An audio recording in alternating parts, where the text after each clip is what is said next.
अस्सलाम वालेकुम वरहमतुल्लाहि वबरकातुहू। दोस्तों, आज की हमारी स्टोरी का टॉपिक है the monkeys and the ladder और थीम ऑफ द स्टोरी है फॉलोइंग द ट्रेडिशंस ब्लाइंडली। आज हम स्टोरी के तौर पर एक बहुत ही इंटरेस्टिंग एक्सपेरिमेंट को शेयर करने वाले हैं। एक्सपेरिमेंट कुछ ये है कि रिसर्चर्स के एक ग्रुप 5 बंदरों को जमा करते हैं और एक पिंजरे के अंदर बंद कर देते हैं। उस पिंजरे में बंदरों के साथ एक सीढ़ी भी लगी हुई होती है और उस सीढ़ी के ऊपर कुछ केले रखे हुए होते हैं।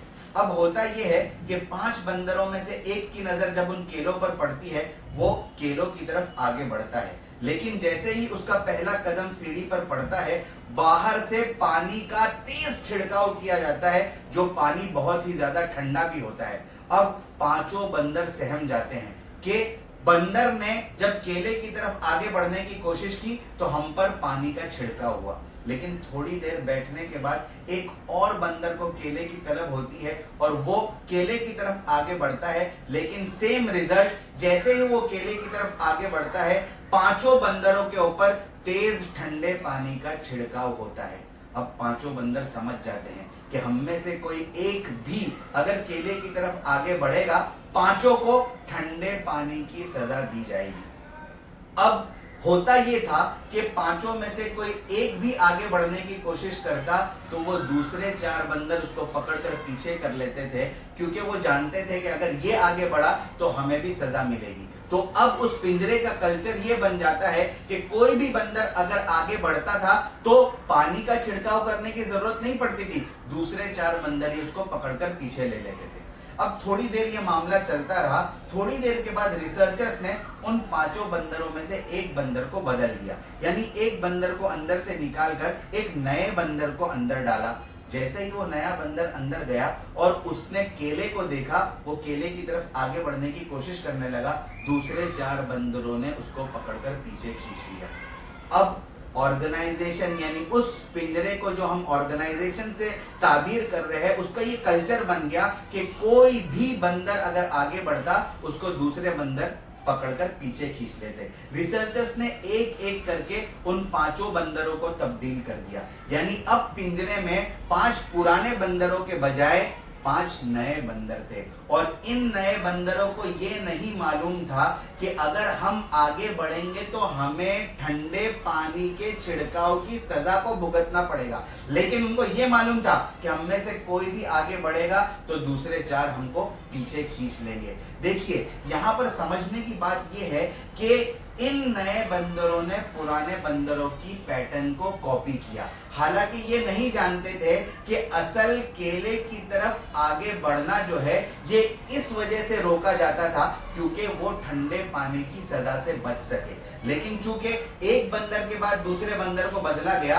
और वो जो दूसरे बंदर को बदला गया, उनमें से कुछ पुराने बंदरों को ये पता था कि हमको इस सजा से बचना है, इस वजह से वो पुराने बंदर को रोकते थे। और अब ये नए बंदरों को बिल्कुल ये पता नहीं था कि हमें आगे बढ़ने से आखिर क्यों रोका जाता है, लेकिन उनको सिर्फ ये पता था कि हमें अगले बंदरों की पैटर्न को कॉपी करना है। दोस्तों, इस पूरे एक्सपेरिमेंट का हासिल ये है कि हम में से बहुत सारे लोग इन्हीं बंदरों की तरह काम करते हैं। हमारे ऑर्गेनाइजेशंस में, हमारे इंस्टीट्यूशंस में, हमारे वर्क प्लेसेस में हम कभी कभी पुराने ट्रेडिशंस को, पुराने कस्टम्स को, ओल्ड तरीकों को बिल्कुल ब्लाइंडली फॉलो करते हैं, हालांकि हम में से कोई ये नहीं जानता कि आखिर इन पुराने तरीकों को जो दकियानूसी हो गए हैं और इनको फॉलो करने में कोई फायदा नहीं है, हम फॉलो क्यों कर रहे हैं। लेकिन फॉलो करने की वजह ये होती है कि ये हमारा ट्रेडिशन है, ये हमारा कस्टम है। इसी काम के चलते हुए बहुत सारे नए बंदे जो ऑर्गेनाइजेशन ज्वाइन करने के बाद क्रिएटिव आइडियाज को ऑर्गेनाइजेशन में इंप्लीमेंट करना चाहते हैं, उनको भी रोक दिया जाता है और यह समझाया जाता है कि अब तक हमने कभी ऐसा काम नहीं किया, हमारे ऑर्गेनाइजेशन में कभी ऐसा काम नहीं होता है, हम तो पुराने तरीके से ही काम करते हैं और उसी में हम कामयाब होते हैं। लेकिन वो ये समझ जाते हैं, ये समझ नहीं पाते हैं कि आज के कट थ्रोट कंपटीशन के जमाने में ये जरूरी है कि हम नए क्रिएटिव आइडियाज को फॉलो करें और पुराने ट्रेडिशंस को हम छोड़ दें, जिनका अब ऑर्गेनाइजेशन और इंस्टीट्यूशन में 21वीं सदी में कोई फायदा नहीं होने वाला है।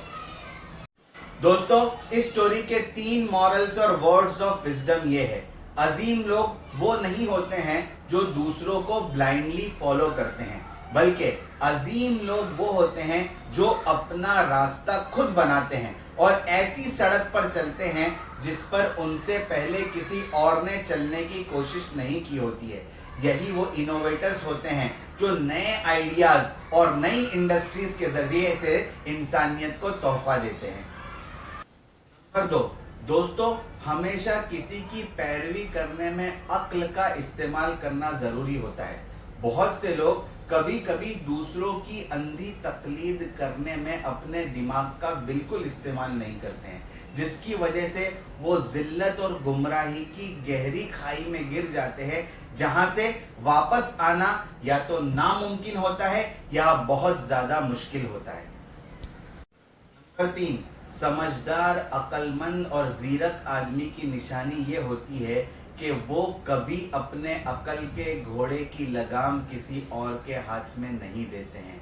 वो अपनी अकल और समझदारी का कंट्रोल हमेशा अपने हाथ में ही रखते हैं। दोस्तों, फॉलोइंग द ट्रेडिशंस ब्लाइंडली के टॉपिक पर 3 अच्छी बुक्स के नाम, उनके ऑथर्स के नाम और पब्लिशिंग डेट ये है।